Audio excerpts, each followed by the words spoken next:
Welcome back, students, in this second part of my lecture. Here I shall be discussing or giving you some intertextual references of Poe's Pete and the Pendulum with his other stories, and I shall also concentrate on a few critical insights of this story. You see, in the 1840 preface of Tales of the Grotesque and Arabesque, a collection of Poe's short stories, and in that preface Edgar Allan Poe describes his authorial goal of what he calls as unity of design. In his another essay, The Philosophy of Composition, which was written 3 years after the story Pete and the Pendulum, he proclaims that the ideal short story must be short enough to be read at a single sitting. Right? Moreover, he again argues that all elements of a work of fiction should be crafted towards a single intense effect. These critical theories merge in this story, Pete and the Pendulum, and this short tale ruminates at every moment on the horror of its punishment without actually requiring that they can be performed. The extraneous details are stripped off. The story focuses on what horror truly is. Not the physical pain of death, but the terrible realization that a victim has no choice but to die. So, a story of complete hopelessness and terrible agony. Whatever, the narrator chooses to jump into the pit and get sliced in half by the pendulum, right? He faces an identical outcome, the death. So, the horror of this lack of choice is the effect for which everything in the story strives. The story, however, holds out hope by demonstrating that true resolve when what someone chooses to do seems mostly impossible. See, when he is threatened by the pendulum, the narrator does not succumb to the soothing of his senses. He recruits his rational capacities and uses the hungry rats for his own benefit. Right?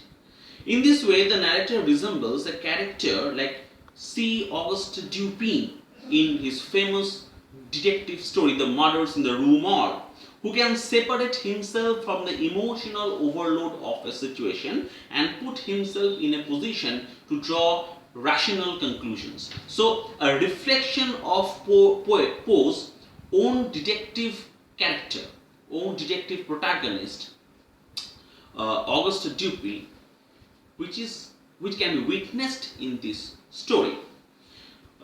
In most cases of Poe's story, the first person narrator is unnamed, as we can see here in the story, and he is about to be punished for some unknown crime.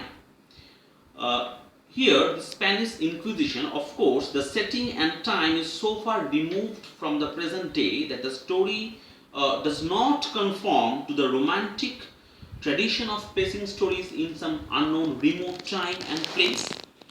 And you see, it takes place in Spain, a city of Toledo, and there are no real identifications made. Again, this Poe story has, number one, a mental suspense.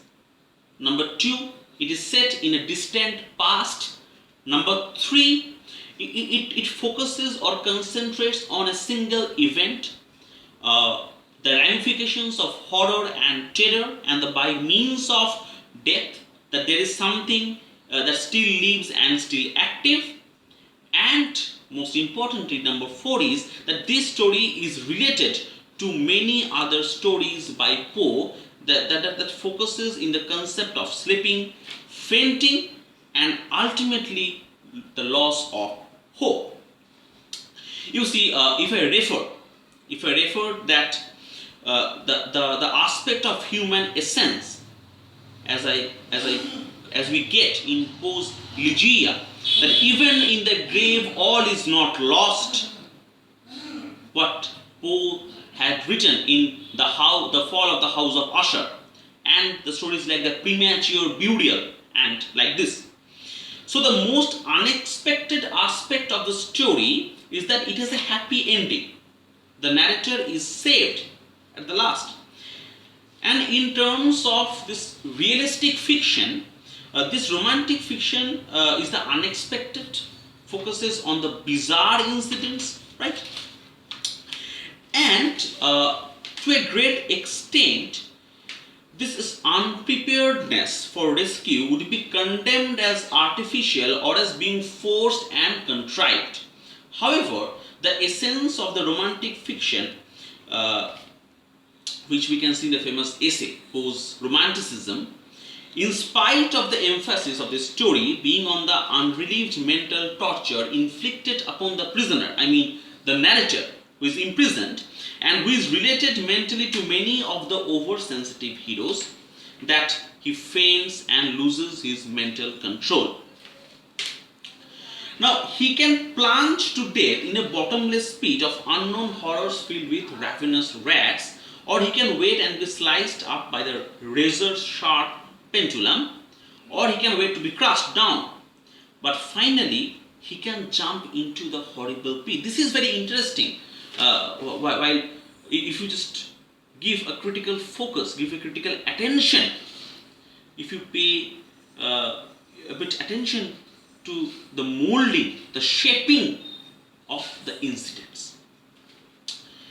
Some critics have described such tales like The Pit and the Pendulum, The Mask of the Red Death as unrelieved horror stories, right? This is not a very horror story, but some critics say so. The success of this type of story, and it is one of the most successful approaches to short story, it relies upon the completeness with which he is able to communicate a terrible sense of horror, torture and fear. That is why this story can be ascribed as a horror story, although there is no ghostly apparitions present. That the success of the story depends not only on the fact that the narrator undergoes suspense, horror and mental torture, but we, the readers, are also forced to undergo the same feeling. There is an aspect of suspense. So in this Pit and the Pendulum, we are exposed to a series of suspense, and ultimately we feel the presence of those horrors, right? Through the experiences of the protagonist. Likewise, in Poe's another story, The Mask of the Dead, Poe carefully chooses every word and every description to make us feel the utter fear, the tremor, the horror of the presence and the dreaded Red Death. A similar artistic technique is also implied here. This aspect you should take a look. You should ponder, you should contemplate over this aspect. So just go through the points, just assemble all the points which I have discussed in these two lectures. Prepare your answers and stay safe in your home.